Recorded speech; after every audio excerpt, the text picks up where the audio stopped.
ನಮ್ಮದೇ ಮಾನ್ಯ ಸಭಾಧ್ಯಕ್ಷರೇ, ನಾನು ಮಾನ್ಯ ಮುಖ್ಯಮಂತ್ರಿಗಳ ಗಮನ ಸೆಳೆಯೋದಕ್ಕೆ ನಿಯಮ 73ರಲ್ಲಿ ಮುಖ್ಯಮಂತ್ರಿಗಳ ಹತ್ರ ಗಮನ ಸೆಳೆಯೋದಕ್ಕೆ ಕೊಟ್ಟಿದ್ದೀನಿ.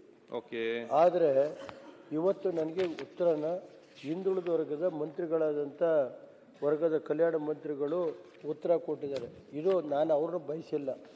ಈಗ ಏಕೆಂದರೆ ಹೊಳೆನರಸೀಪುರ ಟೌನ್ನಲ್ಲಿ ಅರ್ಕುಲೂರು ರಸ್ತೆಯ ಹಿಂದುಳಿದ ವರ್ಗಕ್ಕೆ ಸೇರಿದ ಒಕ್ಕಲಿಗರ ಸಂಘ ರಿಜಿಸ್ಟರ್ ವತಿಯಿಂದ ನಿರ್ಮಿಸುತ್ತಿರುವ ಸಮುದಾಯ ಭವನ ನಿರ್ಮಾಣ ಕಾಮಗಾರಿ ಸರ್ಕಾರಿ ಆದೇಶ 8/12/22ರಲ್ಲಿ 100 ಲಕ್ಷ ರು ಅನುದಾನಕ್ಕೆ ಮಂಜೂರು ಮಾಡಲಾಗಿದ್ದು, ಭವನದ ನಿರ್ಮಾಣ ಕಾಮಗಾರಿಯನ್ನು ಲೋಕೋಪಯೋಗಿ ಇಲಾಖೆಯಿಂದ ಕೆಟಿಟಿಪಿ ಕಾಯ್ದೆ ಅಡಿಯಲ್ಲಿ ಅನುಸಾರ ಟೆಂಡರ್ ಕರೆದು ಕಾಮಗಾರಿಯನ್ನು ಪೂರ್ಣಗೊಳಿಸಿದ್ದು, ಬಿಲ್ಲು ಪಾವತಿಗಾಗಿ ಸರ್ಕಾರದ ಅಲ್ಲ ಬಿಲ್ಗಳಿಗೆ 2 ವರ್ಷದಿಂದ ಕಾಯ್ತಾ ಇದ್ದಾರೆ.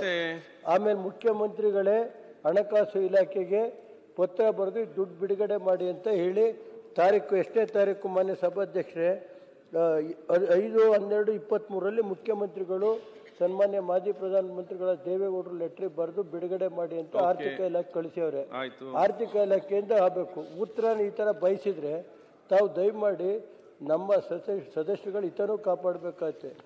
ನಾನು ಹೇಳೋ ಗಮನ ಸೆಳೆದು ಮುಖ್ಯಮಂತ್ರಿ ಕೊಟ್ಟರೆ ನೀವು ತಗೊಂಡೋಗ್ಬಿಟ್ಟು ಹಿಂದುಳಿದ ವರ್ಗದ ಮಂತ್ರಿಗಳು ರಿಪ್ಲೈ ಕೊಡೋದಾದ್ರೆ ಯಾವ ರೀತಿ ಇದೆ? ನನ್ನ ಪತ್ರನೂ ಕಳಿಸ್ಕೊಡ್ತೀನಿ, ನಾನು ಬರೆದಿರೋದ. ದಯಮಾಡಿ ಮಾನ್ಯ ಮುಖ್ಯಮಂತ್ರಿಗಳಿಂದ ಆರ್ಥಿಕ ಇಲಾಖೆಯಿಂದ ಇದಕ್ಕೆ ಉತ್ತರ ಕೊಡಿಸ್ಕೊಡ್ಬೇಕು.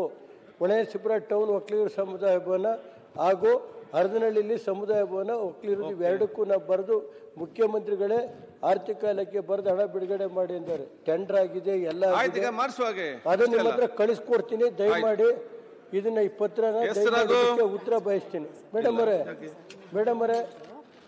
ಮೇಡಮ್ ಅವರೇ ಸಭಾಧ್ಯಕ್ಷ ಕೊಡಿ ದಯಮಾಡಿ. ಅದನ್ನ ಸ್ವಲ್ಪ ದಯಮಾಡಿ ಇದನ್ನ ಉತ್ತರ ಕೊಡಿಸ್ಕೋಬೇಕು. ಯಾವತ್ತು ಕೊಡಿಸ್ತೀರಿ ಸರ್? ದಯಮಾಡಿ ನಾನು ಹೇಳ್ತೇನೆ. ನಾಳೆ ಕೊಡಿಸಿ, ನಾಡ್ದು ಕೊಡಿಸಿ.